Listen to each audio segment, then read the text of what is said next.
25-year-long lead up to India at 100. Honorable Prime Minister in his Independence Day address had set out the vision for India at 100. By achieving certain goals during Amrit Kal, our government aims to attain this vision. They are complementing the macroeconomic level growth focus with a microeconomic level all-inclusive welfare focus, promoting digital economy and fintech, technology-enabled development, energy transition, and climate action, and relying on virtuous cycle starting from private investment with public capital investment, helping to crowd in private investment. Since 2014, our government's focus has been on empowerment of citizens, especially the poor and the marginalized. Measures have included programs that have provided housing, electricity, cooking gas, and access to water. We also have programs for ensuring financial inclusion and direct benefit transfers.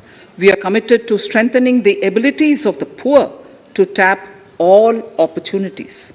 Our government constantly strives to provide the necessary ecosystem for the middle classes, a vast and wide section which is populated across various middle income brackets, to make use of the opportunities they so desire.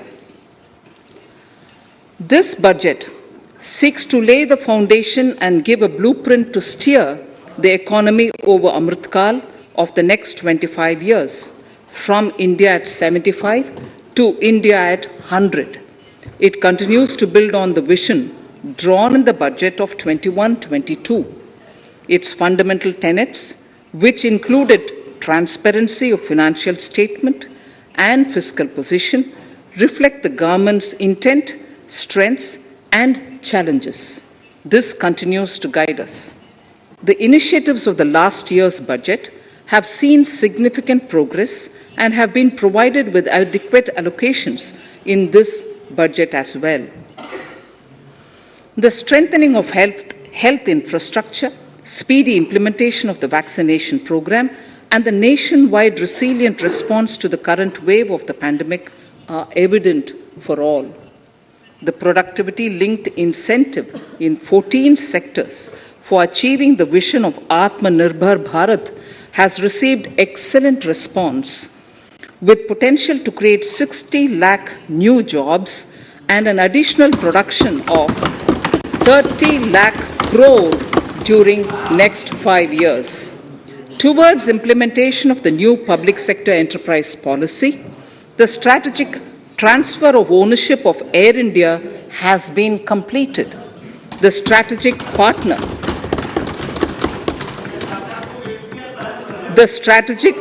for Neelachal Ispat Nigam Limited has been selected. The public issue of the LIC is expected shortly.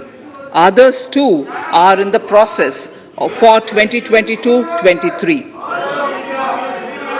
Please know, National Bank आपको पर्याप्त मौका पर्याप्त अवसर मिलेगा, बेटे बेटे टिप्पणी मत कीजिए. The National Bank for Infrastructure Development and National Asset Reconstruction Company have commenced their activities. Honorable Speaker, sir, Budget 2021-22 had provided a sharp increase in provision for public investment or capital expenditure. Throughout the year, with the Honorable Prime Minister guiding the implementation, our economic recovery is continuing to benefit from the multiplier effect. This budget continues to provide impetus for growth. It lays a parallel track of 1. A blueprint for the Amrit Kal, which is futuristic and inclusive. This will directly benefit our youth, women, farmers, the scheduled castes, and the scheduled tribes. And number 2, big public investment. Number 2, big public investment for modern infrastructure, readying for India at 100. This shall be guided by PM Gati Shakti and be benefited by the synergy of multimodal approach.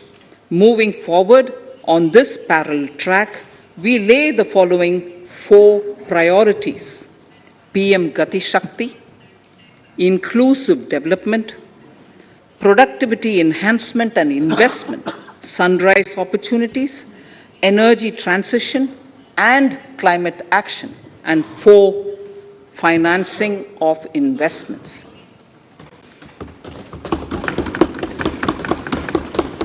PM Gati Shakti. PM Gati Shakti is a transformative approach for economic growth and sustainable development. The approach is driven by 7 engines, namely roads, railways, airports, ports, mass transport, waterways, and logistics infrastructure. All 7 engines will pull forward the economy in unison. These engines are supported by the complementary roles of energy transmission, IT communication, bulk water and sewerage, and social infrastructure. Finally, the approach is powered by clean energy and Sabka Prayas. The efforts of the central government, the state governments, and the private sector together, leading to a huge job and entrepreneurial opportunities for all, especially the youth. PM Gati Shakti Master Plan, National Master Plan. The scope of PM Gati Shakti National Master Plan will encompass the 7 engines for economic transformation, seamless multimodal connectivity, and logistics efficiency. It will also include the infrastructure development by the state governments as per Gati Shakti Master Plan. The focus will be on planning, financing, including through innovative ways, use of technology, and speedier implementation. The projects pertaining to these 7 engines in the national infrastructure pipeline will be aligned with PM Gati Shakti framework. The touchstone of the master plan will be world-class modern infrastructure and logistics synergy among different modes of movement, both of people and goods, and location of projects. This will help raise the productivity and accelerate economic growth and development. Road transport. PM Gati Shakti Master Plan for expressways will be formulated in 22-23 to facilitate faster movement of people and goods.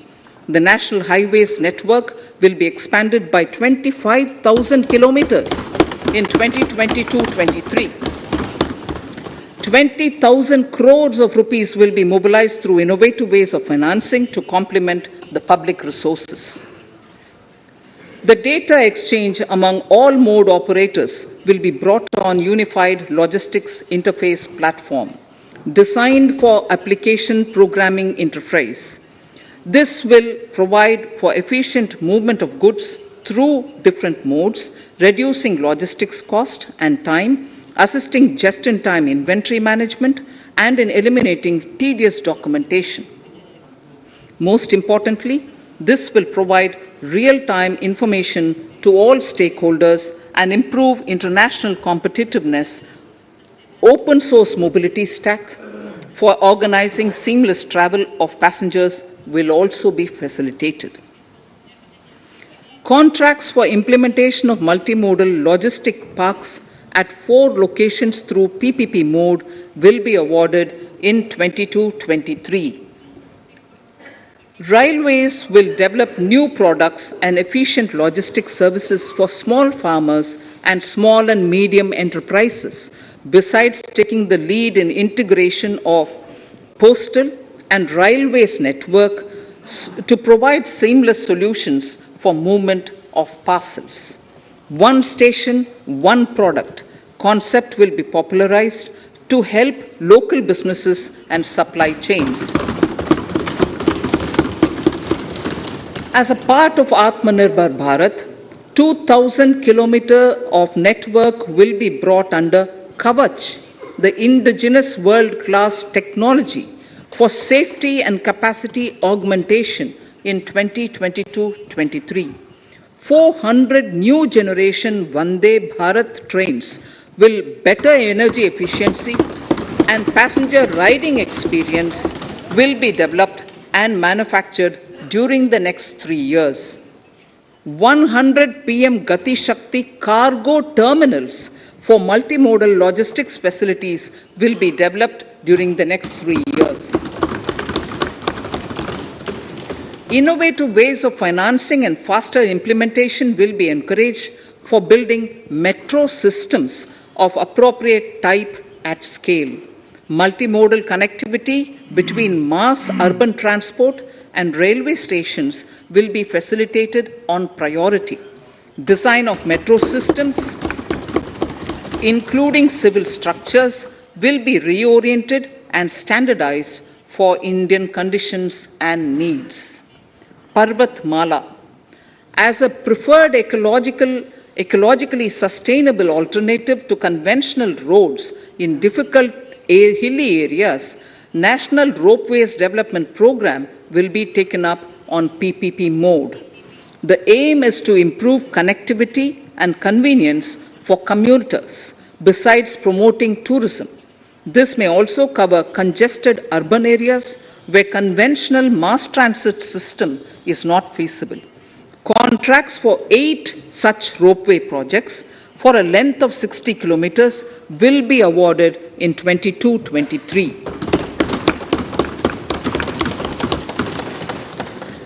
With technical support from the Capacity Building Commission, central ministries, state governments, and their infra agencies will have their skills upgraded. This will ramp up capacity in planning, design, financing, including innovative ways, and implementation management of the PM Gati Shakti infrastructure projects. Inclusive development, our second priority. Agriculture. The procurement of wheat in Rabi 21-22 and the estimated procurement of paddy in Kharif 21-22 will cover 1,208 lakh metric tons of wheat and paddy from 163 lakh farmers, and 2.37 lakh crores will be the direct payment of MSP value to their accounts. Chemical-free natural farming will be promoted throughout the country with a focus on farmers' lands in 5-kilometer wide corridors along the river Ganga at the first stage.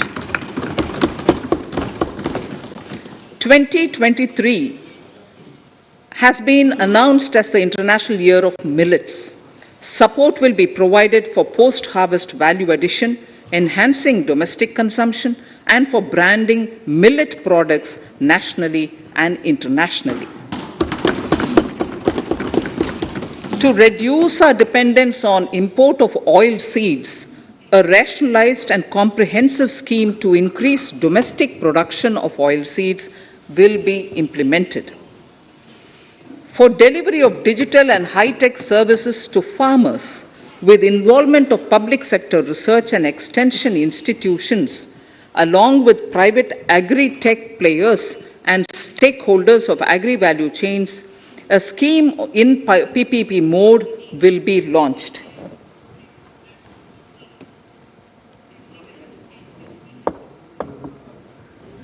Use of Kisan drones will be promoted for crop assessment, digitization of land records, spraying of insecticides and nutrients. States will be encouraged to revise syllabi of agricultural universities to meet the needs of natural, zero budget, and organic farming, modern day agriculture, value addition, and management. A fund with blended capital raised under the co-investment model will be facilitated through the NABARD. This is to finance startups for agriculture and rural enterprise relevant for farm produce value chain. The activities of these startups will include inter alia, support for FPOs, machinery for farmers on rental basis at farm level, and technology including IT-based support. The implementation of the Ken-Betwa link project at an estimated cost of 44,605 crores will be taken up. This is aimed at providing irrigation benefits to 9.0 lakh hectare of farmers' lands, drinking water supply to 62 lakh people, 103 megawatt of hydro, 27 megawatt of solar power, allocations of 4,300 crores of rupees in the RE 21-22 and 1,400 crores of rupees in 22-23 have been made for this project. Honorable Speaker, sir, draft DPRs for 5 river links, namely Daman-Ganga Pinjal, Par-Tapi Nirmala, Godavari Krishna, Krishna Pennar, and Pennar Kaveri have been finalized. Once a consensus is reached among the beneficiary states, the Centre will provide support for their implementation. For farmers to adopt suitable varieties of fruits and vegetables and to use appropriate production and harvesting techniques, our government will provide a comprehensive package with participation of state governments. MSMEs, Udyam, eShram, NCS and ASEEM portals will be interlinked. Their scope will be widened. They will now perform as portals with live organic databases, providing G2C, B2C and B2B services. These services will relate to credit facilitation, skilling and recruitment with an aim to further formalize the economy and enhance entrepreneurial opportunities for all. Emergency Credit Line Guarantee Scheme has provided the much needed additional credit to more than 130 lakh MSMEs. This has helped them mitigate the adverse impact of the pandemic. The hospitality and related services, especially those by micro and small enterprises, are yet to regain their pre-pandemic level of business. Considering these aspects, the ECLGS will be extended up to March 2023 and its guarantee cover will be expanded by 50,000 crores of rupees to total cover of 5 lakh crores.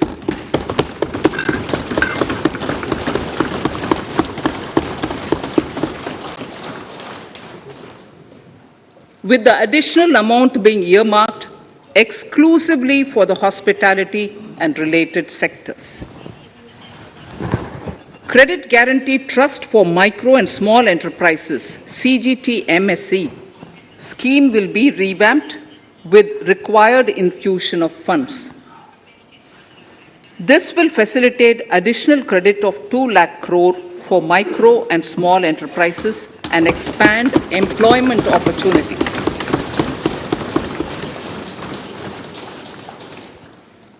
Raising and accelerating MSME performance RAMP program will with outlay of 6,000 crore over 5 years will be rolled out.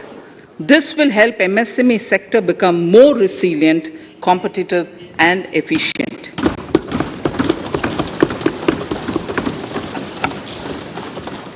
Skilling programs and partnership with the industry will be reoriented to promote continuous skilling avenues, sustainability and employability.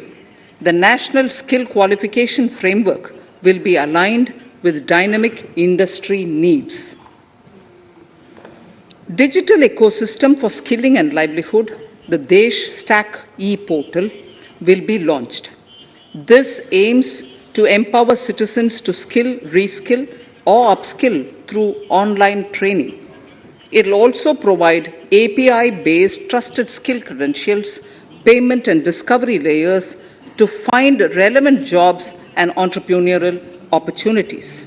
Startups will be promoted to facilitate Drone Shakti, through varied applications and for drone as a service. In select ITIs in all states, the required courses for skilling will be started.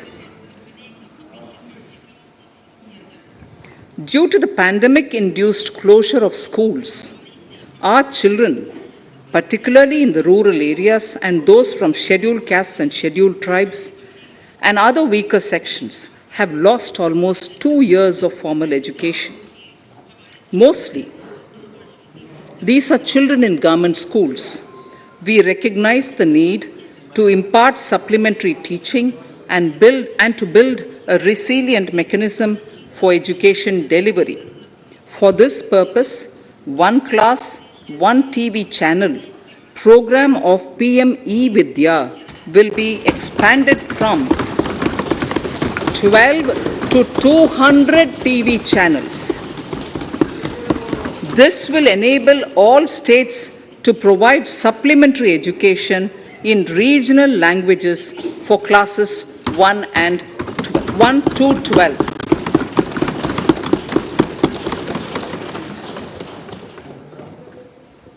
High-quality e-content in all spoken languages will be developed for delivery via internet, mobile phones, TV, and through radio and digital teachers. A competitive mechanism for development of quality e-content by the teachers will be set up to empower and equip them with digital tools of teaching and facilitate better learning outcomes. A digital university will be established to provide access to students across the country for world-class quality universal education with personalized learning experience at their doorsteps. This will be made available in different Indian languages and ICT formats. The university will be built on a networked hub and spoke model, with the hub building cutting-edge ICT expertise. The best public universities and institutions in the country will collaborate as a network of hub and spoke. An open platform for the national digital health ecosystem will be rolled out. It will consist of digital registries of health providers and health facilities, unique health identity, consent framework, and universal access to health facilities. The pandemic has accentuated mental health problems in people of all ages.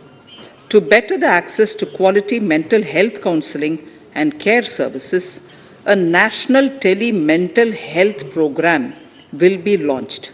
This will include a network of 23 tele-mental health centers of excellence, with NIMHANS being the nodal center, and International Institute of Information Technology, Bangalore, IIIT Bangalore, providing technology support. Recognizing the importance of Nari Shakti as the harbinger of our bright future and for women-led development, during the Amrit Kal, our government has comprehensively revamped the schemes of the Ministry of Women and Child Development.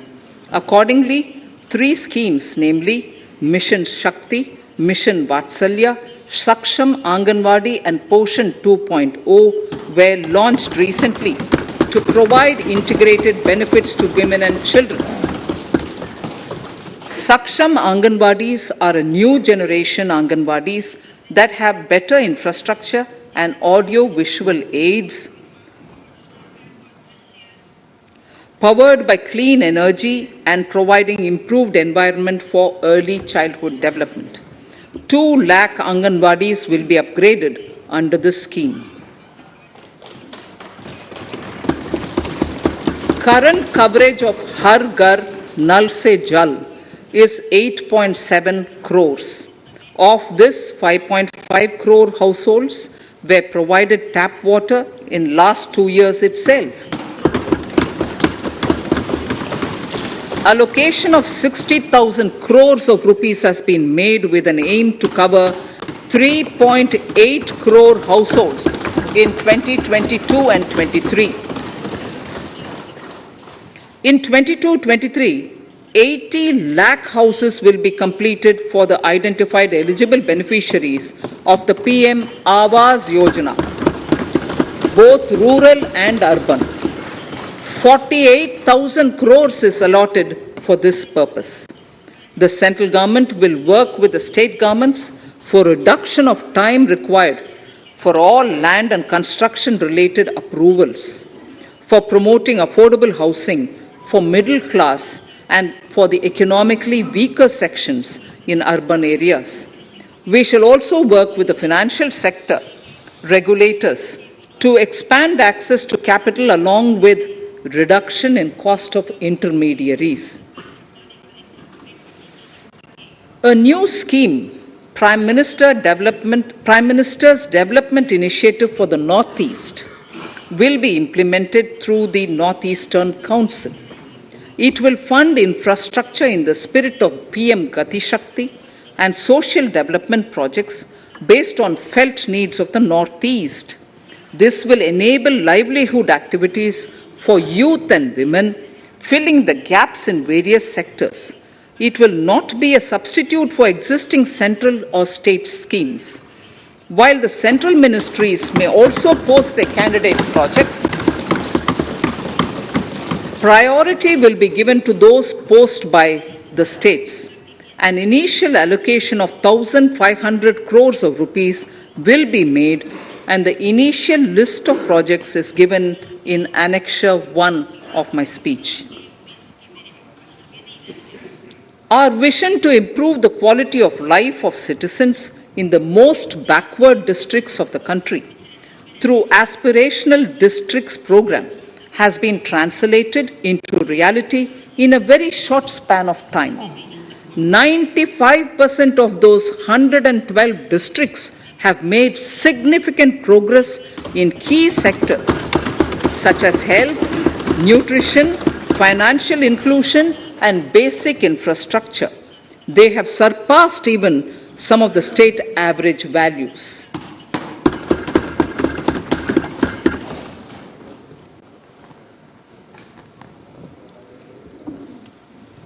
However, in those districts, some blocks continue to lag.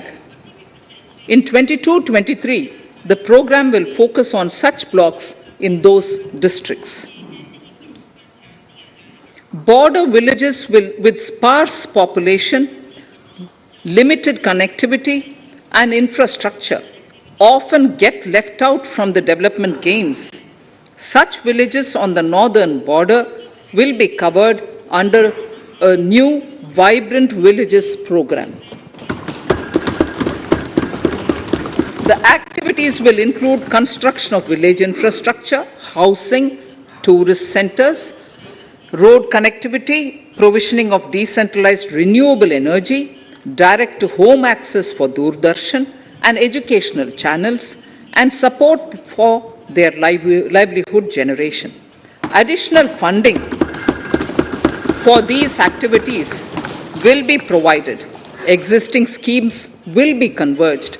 We will define their outcomes and monitor them on a constant basis. In 2022, 100% of 1.5 lakh post offices will come on the core banking system, enabling financial inclusion and access to ATMs, and also provide online transfer of funds between post office accounts and bank accounts. This will be helpful especially for farmers and senior citizens in rural areas, enabling interoperability and financial inclusion. Honorable Speaker, sir, in recent years, digital banking, digital payments, and fintech innovations have grown at a rapid pace in the country. Government is continuously encouraging these sectors to ensure that the benefits of digital banking reach every nook and corner of the country in a consumer-friendly manner. Taking forward this agenda and to mark 75 years of our independence, it is proposed to set up 75 digital banking units in 75 districts of the country by scheduled commercial banks. The financial support for digital payment ecosystem announced in the previous budget will continue in 22-23 as well. This will encourage further adoption of digital payments. There will also be a focus to promote use of payment platforms that are economical and user-friendly. Sir, I move to the next priority. In recent years, over 25,000 compliances were reduced and nearly 1,500 union laws were repealed.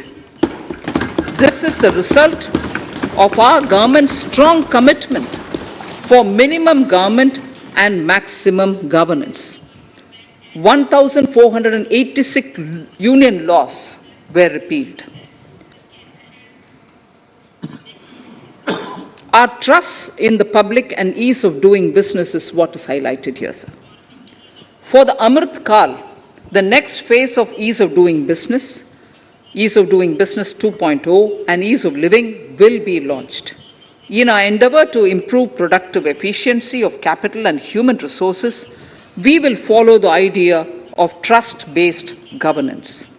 The new phase will be guided by an active involvement of the states, digitization of manual processes and interventions, integration of the central and state level systems through IT bridges, a single point access for all citizen-centric services, and standardization and removal of overlapping compliances, crowdsourcing of suggestions and ground-level assessment of the impact with active involvement of citizens and businesses will be encouraged. A single window portal, Parivesh, for all green clearances was launched in 2018. It has been instrumental in reducing the time required for approvals significantly. The scope of this portal will be expanded to provide information to the applicants based on location of units. Information about specific approvals will be provided. It will enable application for all 4 approvals through a single form and tracking of the process through Centralized Processing Center Green, CPC Green. E-passports. The issuance of e-passports using embedded chip and futuristic technology will be rolled out in 22-23 to enhance the convenience for the citizens in their overseas travel. By the time of India at 100, nearly half our population is likely to be living in urban areas. To prepare for this, orderly urban development is of critical importance. This will help realize the country's economic potential, including livelihood opportunities for the demographic dividend. For this, on the one hand, we need to nurture the megacities and their hinterlands to become current centers of economic growth. On the other, we need to facilitate Tier 2 and Tier 3 cities to take on the mantle in the future. This would require us to reimagine our cities into centers of sustainable living with opportunities for all, including women and our youth. For this to happen, urban planning cannot continue with a business as usual approach. We plan to steer a paradigm change. A high-level committee of reputed urban planners, urban economists, and institutions will be formed to make recommendations on urban sector policies, capacity building, planning, implementation, and governance. For urban capacity building, support will be provided to the states. Modernization of building bylaws, town planning schemes, transit-oriented development will be implemented. This will facilitate reforms for people to live and work closer to the mass transit systems. The central government's financial support for mass transit projects and Amrit scheme will be leveraged for formulation of action plans and their implementation for facilitating the TOD and TPS by the states. For developing India-specific knowledge in urban planning and design, and to deliver certified training in these areas, up to 5 existing academic institutions in different regions will be designated as centers of excellence. These centers will be provided endowment fund of 250 crore each. In addition, the AICTE will take the lead to improve syllabi, quality and access of urban planning courses in other institutions. We will promote a shift to use of public transport in urban areas. This will be complemented by clean tech and governance solutions, special mobility zones with zero fossil fuel policy and EV vehicles. Battery swapping policy. Considering the constraint of space in urban areas, for setting up charging stations at scale, a battery swapping policy will be brought out and interoperability standards will be formulated.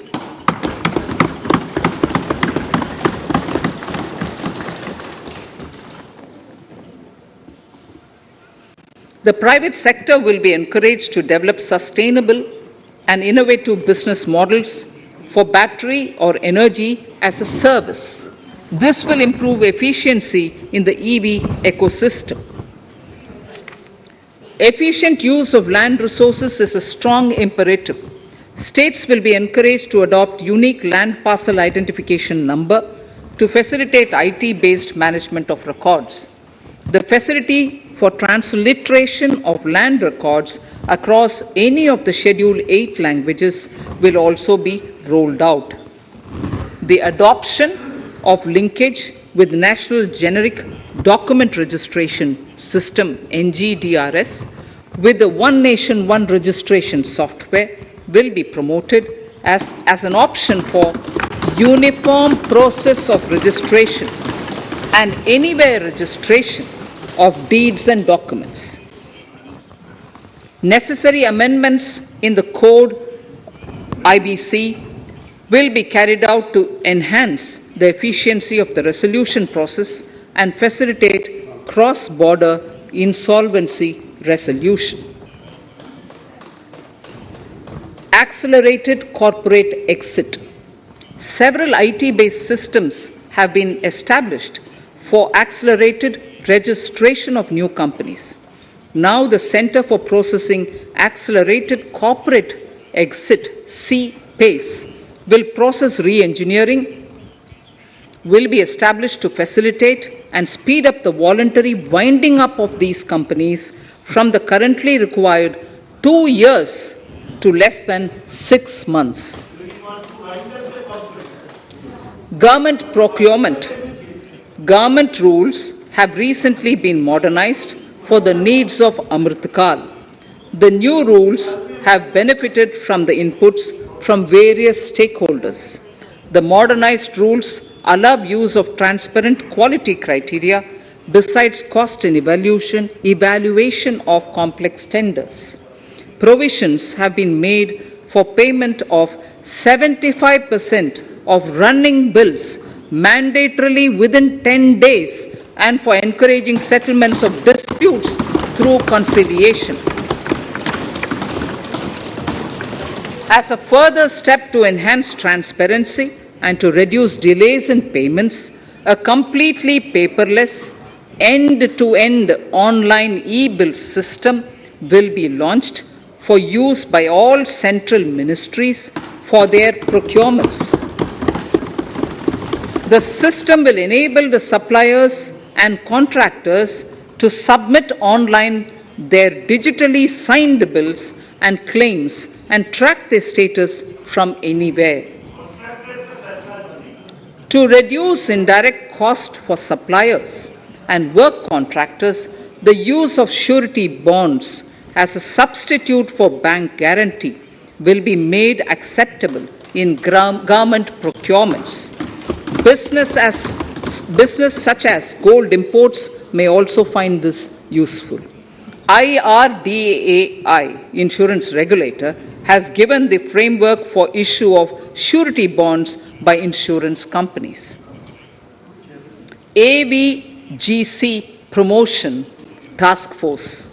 The animation, visual effects, gaming and comic, the AVGC sector, offers immense potential to employ youth.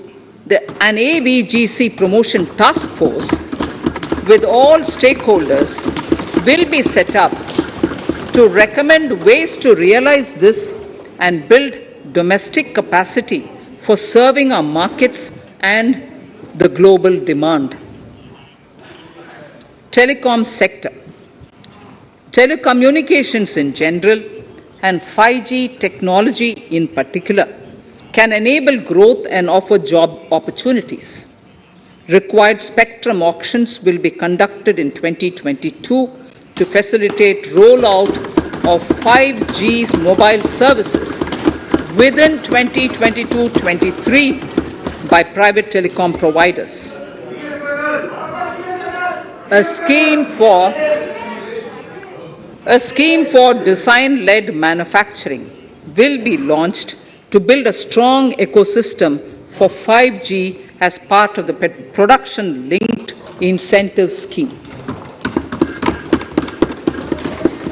To enable affordable broadband and mobile service proliferation in rural and remote areas, 5% of annual collections under the Universal Service Obligation Fund will be allocated. This will promote R&D and commercialization of technologies and solutions. Our vision is that all villages and their residents should have the same access to e-services, communication facilities, and digital resources as urban areas and their residents.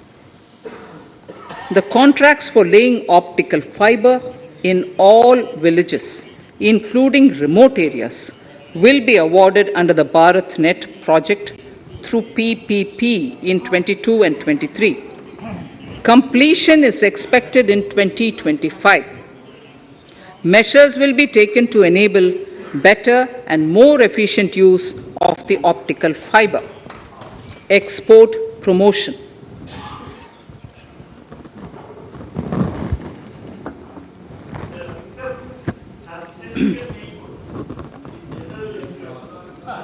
The Special Economic Zones Act will be replaced with a new legislation that will enable the states to become partners in development of enterprise and service hubs. This will cover all large existing and new industrial enclaves to optimally utilize available infrastructure and enhance competitiveness of exports. Atmanirbharta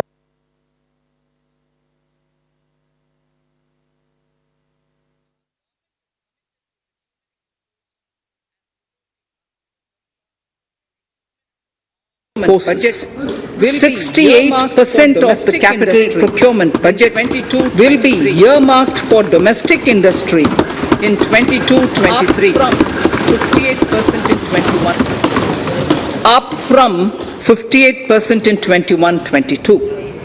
Defense R&D will be opened up for industry, startups, and academia, with 25% of defense R&D budget earmarked. Private industry will be encouraged to take up design and development of military platforms and equipment in collaboration with DRDO and other organizations through SPV model. An independent nodal umbrella body will be set up for meeting wide-ranging testing and certification requirements.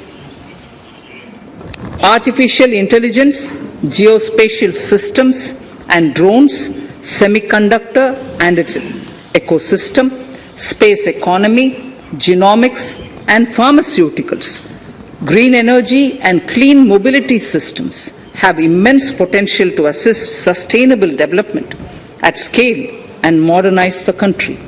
They provide employment opportunities for our youth and make Indian industry more efficient and competitive. Supportive policies, light touch regulations, facilitative actions to build domestic capacities and promotion of research and development will guide the government's approach. For R&D in the sunrise opportunities, in addition to efforts of collaboration among academia, industry and public institutions, government contribution will be provided. Energy transition and climate change. The risks of climate change are the strongest negative externalities that affect India and other countries. As Honourable Prime Minister said at the COP26 summit in Glasgow last November, and I quote, "What is needed today is mindful and deliberate utilization instead of mindless, destructive consumption," unquote. The low-carbon development strategy, as enunciated in the Panchamrit that he announced is an important reflection of our government's strong commitment towards sustainable development. The strategy opens up huge employment opportunities and will take the country on a sustainable development path. This budget proposes several near-term and long-term actions accordingly. Solar power. To facilitate domestic manufacturing for the ambitious goal of 280 gigawatts of installed solar capacity by 2030, an additional allocation of 19,500 crores for PLI, production-linked incentive, for manufacturing of high-efficiency modules with priority to fully integrate manufacturing units from polysilicon to solar PV modules will be made. Honourable Speaker, sir, the circular economy transition is expected to help in productivity enhancement as well as creating large opportunities for new businesses and jobs. The action plans for 10 sectors such as electronic waste, end-of-life vehicles, used oil waste, toxic and hazardous industrial waste are already ready. The focus will now be on addressing important cross-cutting issues of infrastructure, reverse logistics, technology upgradation, and integration with informal sector. This will be supported by active public policies covering regulations, extended producers' responsibilities, framework, and innovation facilities. 5 to 7% biomass pellets will be co-fired in thermal power plants, resulting in carbon dioxide savings of 38 MMT annually. This will also provide extra income to farmers and job opportunities to locals and help avoid stubble burning in agricultural fields. Saving energy is an important aspect of the energy management.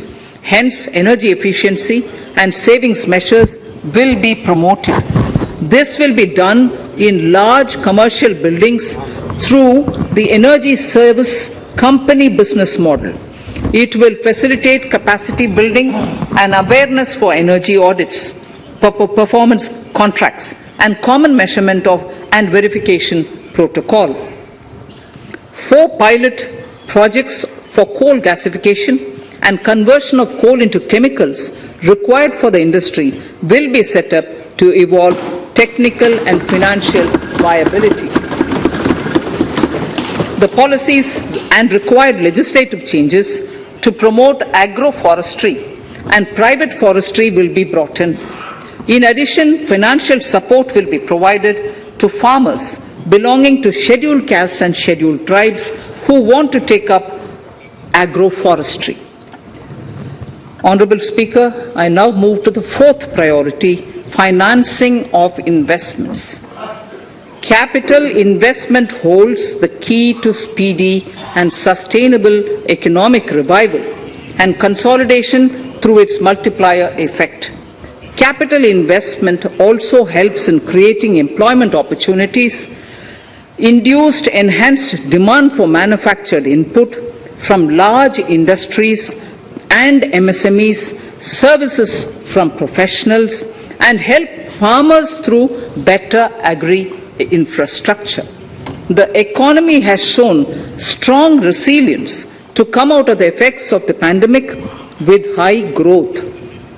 However, we need to sustain that level to make up for the setback of 2020-2021. As outlined in para 5 earlier, the virtuous cycle of investment requires public investment to crowd in private investment. At this stage, private investments seem to require that support to rise to their potential and to the needs of the economy. Public investment must continue to take the lead and pump prime the private investment and demand in 2022-23. Considering the above imperative, the outlay for capital expenditure in the union budget is once again being stepped up sharply by 35.4% from 5.54 lakh crore in the current year to 7.50 lakh crores in 22-23. This has increased to more than 2.2 times the expenditure of 2019-20. This outlay in 22-23 will be 2.9% of the GDP.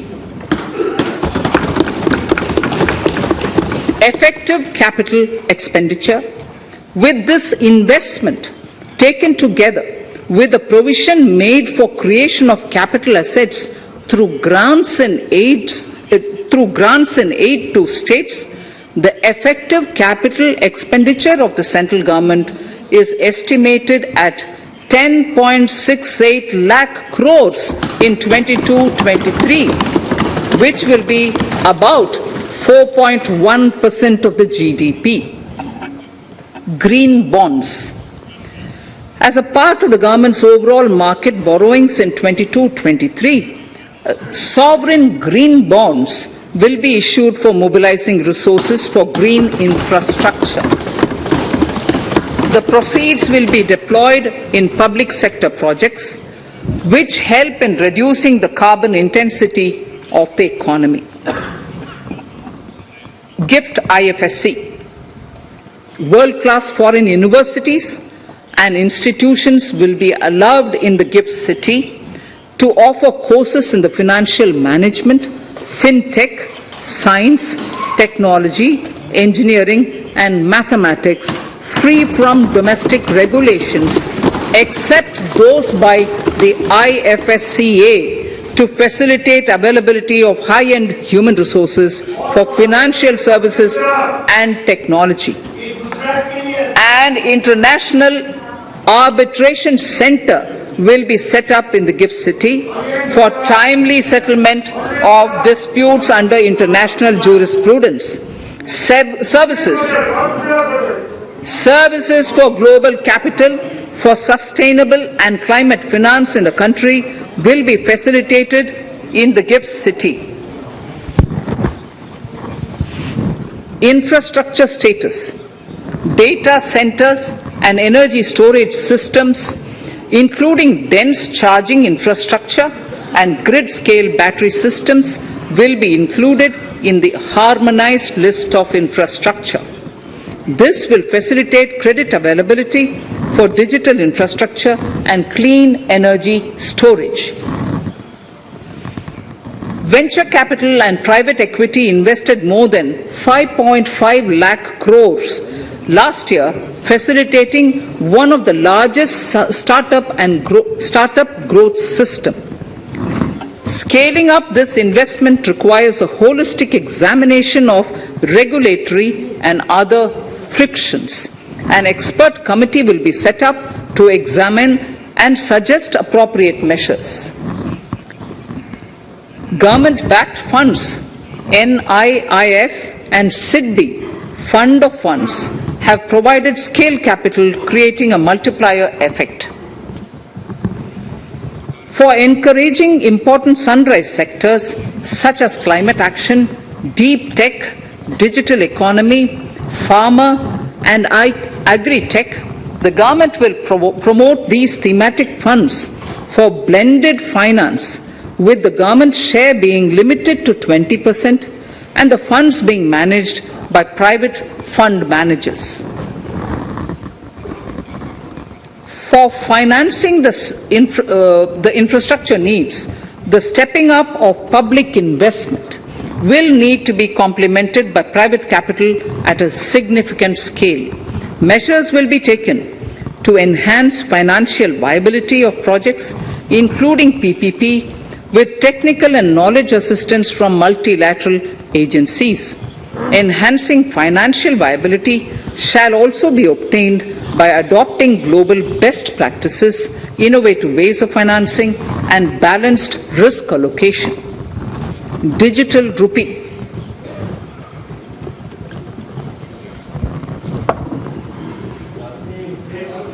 Introduction of a central bank digital currency will give a big boost to digital economy.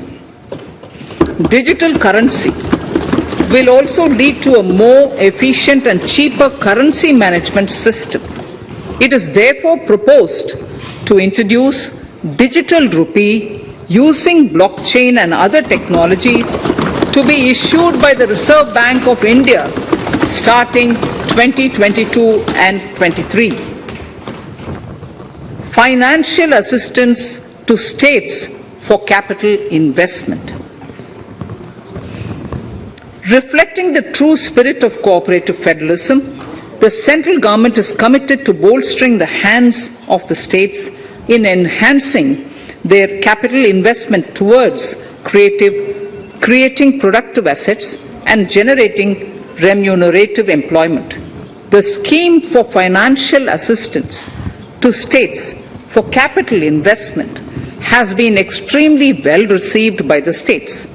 In deference to the requests received during my meeting with the chief ministers and state finance ministers, the outlay for this scheme is being enhanced from 10,000 crores in the budget estimates to 15,000 crores in the revised estimates for the current year.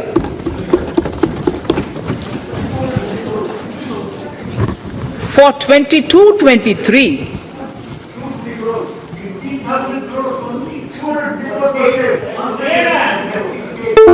I'll repeat that sentence for the benefit of many of our honorable members. In deference to the requests received during my meeting with chief ministers and state finance ministers, the outlay for this scheme is being enhanced from 10,000 crores in the BE to 15,000 crores, 15,000 crores in the RE of the current year. For 22-23, the allocation is 1 lakh crores to assist the states in catalyzing the overall investments in the economy. These 50-year interest-free loans are over and above the normal borrowings allowed to the states,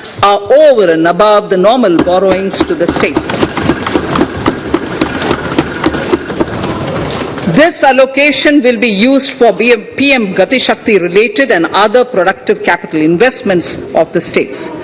It will also include components for supplemental funding for priority segments of PM Gram Sadak Yojana, including support for the state share, digitization of the economy, including digital payments and completion of OFC network, and reforms related to building bylaws, town planning schemes, transit-oriented development, and transferable development rights. In 22-23, in accordance with the recommendations of the 15th Finance Commission, the states will be allowed a fiscal deficit of 4% of the GSDP, of which 0.5% will be tied to power sector reforms, for which the conditions have already been communicated in 21-22. Fiscal management.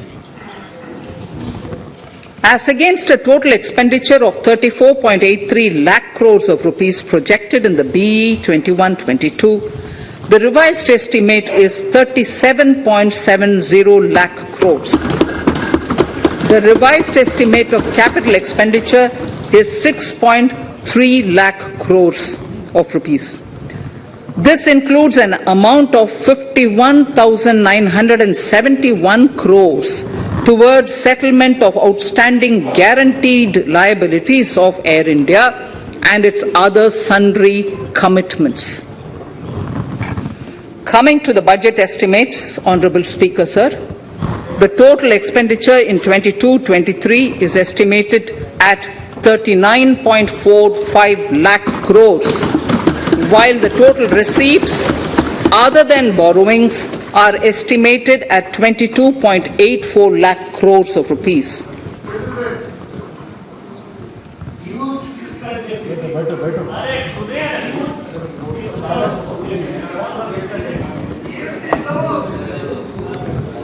The revised fiscal deficit, Honourable Speaker, in the current year is estimated at 6.9% of the GDP, as against 6.8% projected in the budget estimates.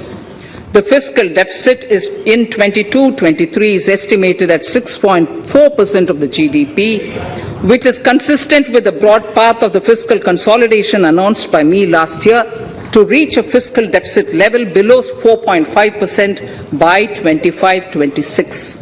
While setting the fiscal deficit level in 22-23, I am conscious of the need to nurture growth through public investment to become stronger and sustainable. I will now move to Part B of my speech.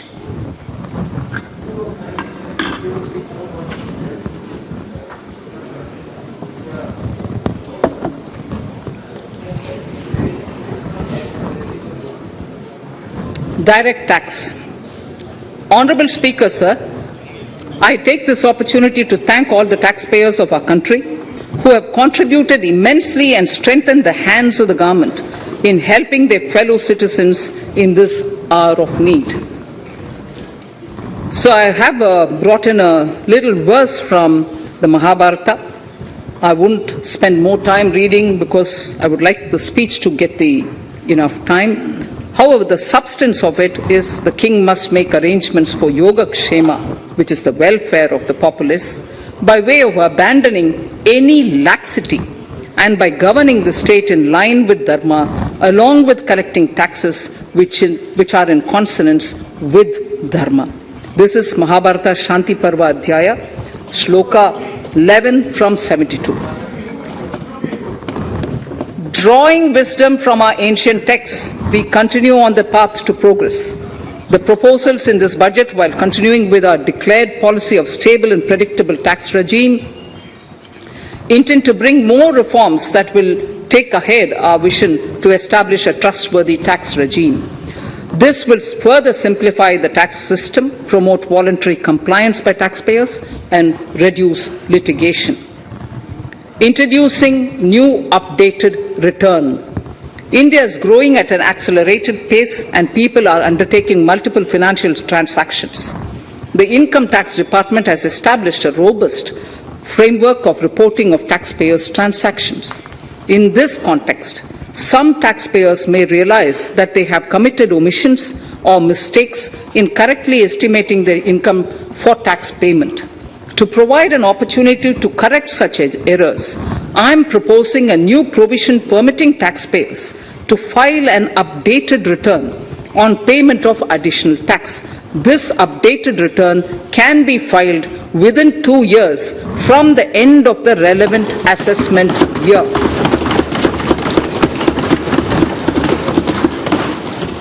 Honourable Speaker, sir, presently, if the department finds out that some income has been missed out by an assessee, it goes through a lengthy process of adjudication.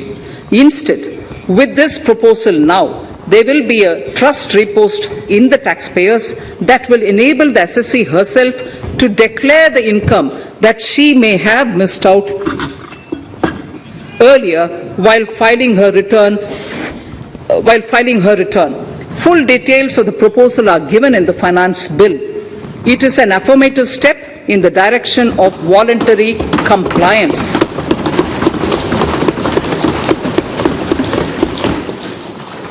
Reduced alternative minimum tax rate and surcharge for cooperatives. Currently, cooperative societies are required to pay alternate minimum tax at the rate of 18 and 1.5%.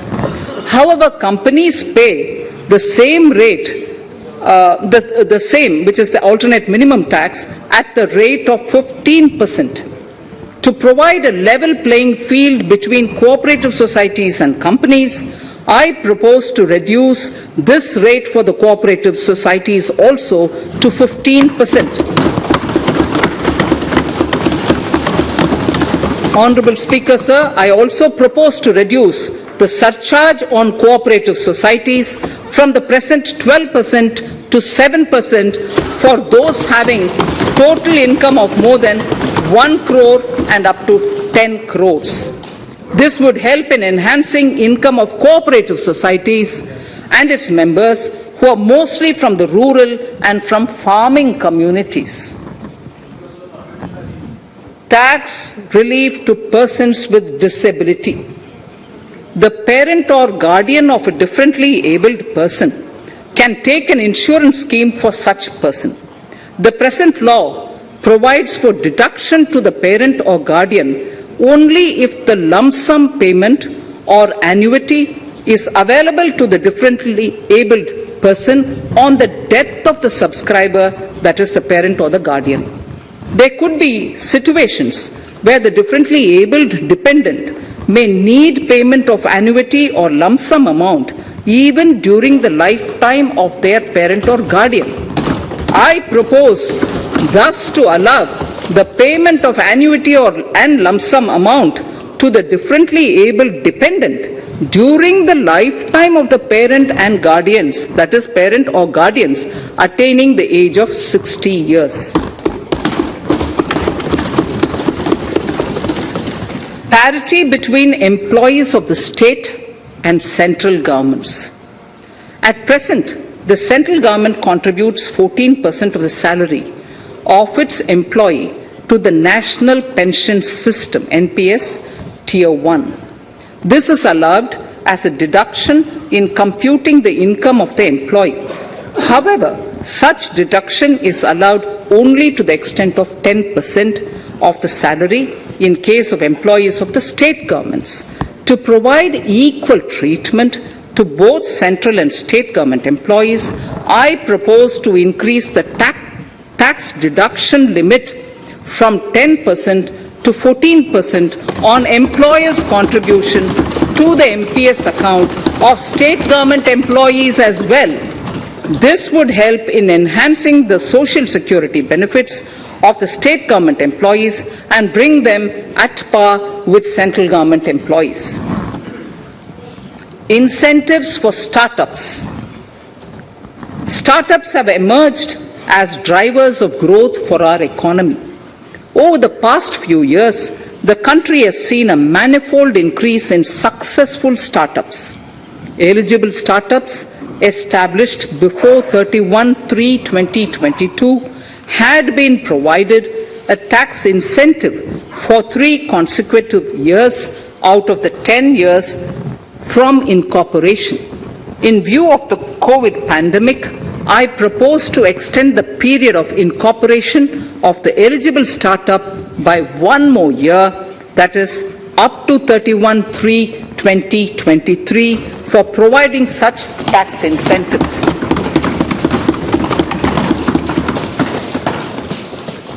Incentives for newly incorporated manufacturing entities under concessional tax regime.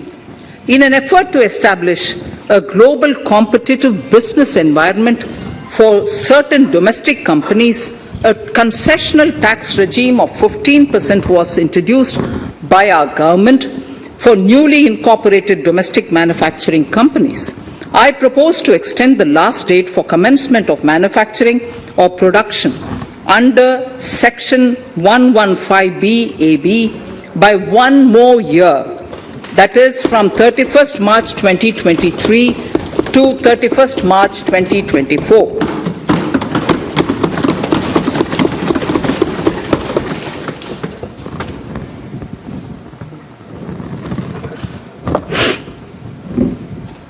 Scheme for taxation of virtual digital assets. There has been a phenomenal increase in transaction in virtual digital assets.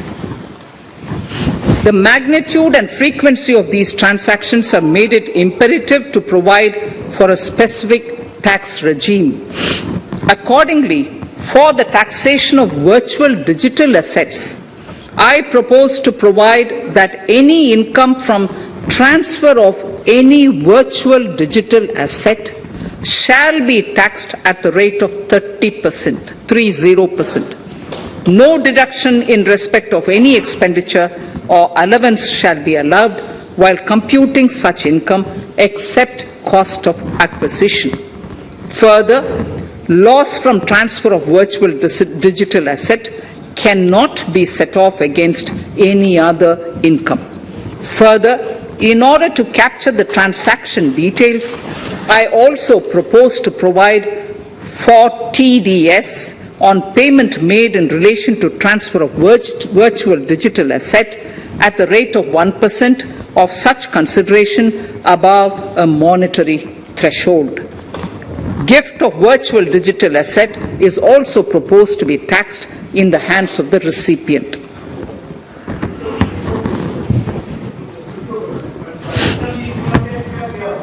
Litigation management to avoid repetitive appeals by the department. It has been observed that a lot of time and resources are consumed in filing of appeals which involve identical issues. Taking forward our policy of sound litigation management, I propose to provide that if a question of law in the case of an assessee is identical to a question of law which is pending in the appeal before a jurisdictional high court or Supreme Court, in any case, the filing of further appeal in the case of this assessee by the department shall be deferred till such a question of law is decided by the jurisdictional high court or the Supreme Court. This will greatly help in reducing the repeated litigation between taxpayer and the department. Taking forward our efforts to further promote the IFSC, I hereby propose to provide that income of a non-resident from offshore derivative instruments or over-the-counter derivatives issued by an offshore banking unit, income from royalty and interest on account of lease of ship, and income received from portfolio management services in IFSC shall be exempt from tax subject to specified conditions. Rationalization of surcharge. In the globalized business world, there are several work contracts whose terms and conditions mandatorily require formation of a consortium. The members in the consortium are generally companies. In such cases, the income of these AOPs has to suffer a graded surcharge up to 37%, which is a lot more than surcharge on the individual companies. Accordingly, I propose to cap the surcharge of these AOPs at 15%. Further, the long-term capital gains on listed equity shares, units, etc., are liable to maximum surcharge of 15%, while other long-term capital gains are subjected to a graded surcharge which goes up to 37%.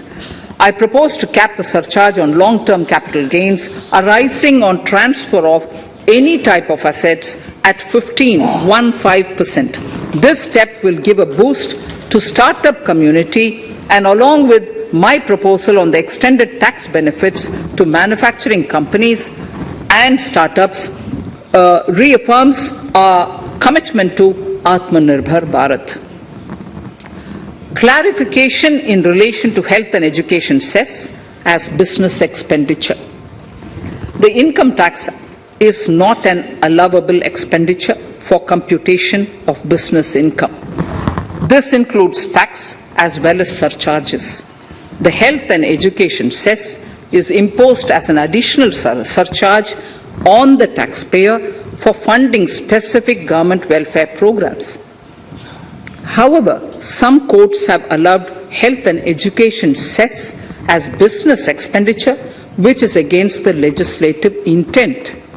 To reiterate the legislative intent, I propose to clarify that any surcharge or cess on income and profits is not allowable as business expenditure.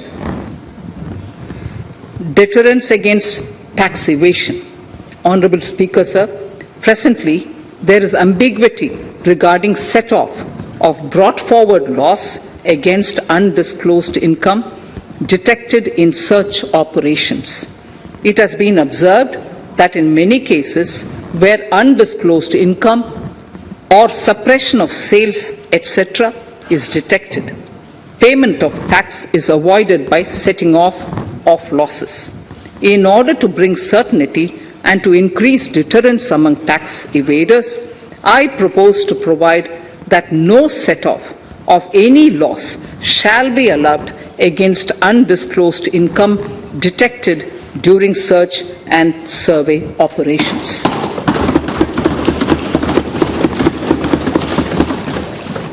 It has been noticed that as a business promotion strategy, there is a tendency on businesses to pass on benefits to their agents. Such benefits are taxable in the hands of the agents. In order to track such transactions, I propose to provide for tax deduction by the person giving benefits if the aggregate value of such benefits exceeds 20,000 rupees during the financial year. A few other changes are being made, the details of which are there in the finance bill. Indirect taxes. So remarkable progress in GST. GST has been a landmark reform of independent India, showcasing the spirit of cooperative federalism. While aspirations were high, there were huge challenges too. These challenges were overcome deftly and painstakingly under the guidance and the oversight of the GST Council. We can now take pride in a fully IT-driven and progressive GST regime that has fulfilled the cherished dream of India as one market, one tax. There are still some challenges remaining, and we aspire to meet them in the coming year. The right balance between facilitation and enforcement has engendered significantly better compliance, and enforcement has engendered better compliance. GST revenues are buoyant despite the pandemic. I would bring in something which I've got to know this morning, not part of my speech, but worth putting in here for the knowledge of the Honourable House. I would like to bring to the notice of this House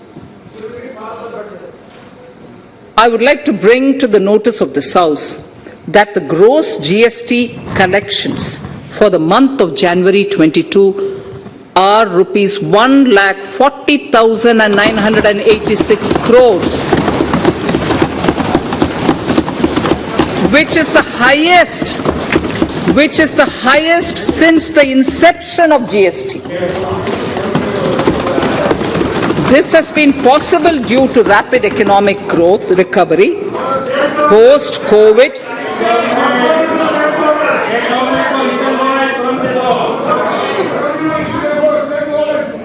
this has been possible due to the rapid economic recovery post-COVID, as well as various policy and administration undertaken by central and state tax administrations. Taxpayers deserve applause for this growth. Not only did they adapt to the changes, but enthusiastically contributed to the cost of paying taxes.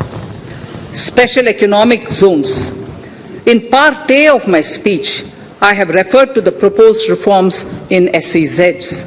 Alongside, we will also undertake reforms in customs administration of SEZs, and it shall henceforth be fully IT-driven and function on the customs national portal with a focus on higher facilitation and with only risk-based checks.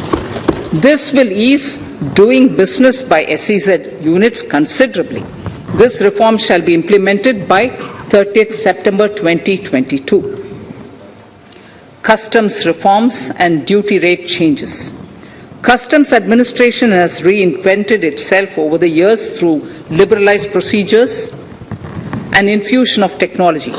Faceless customs has been fully established. During COVID-19 pandemic, customs formation have done exceptional frontline work against all odds, displaying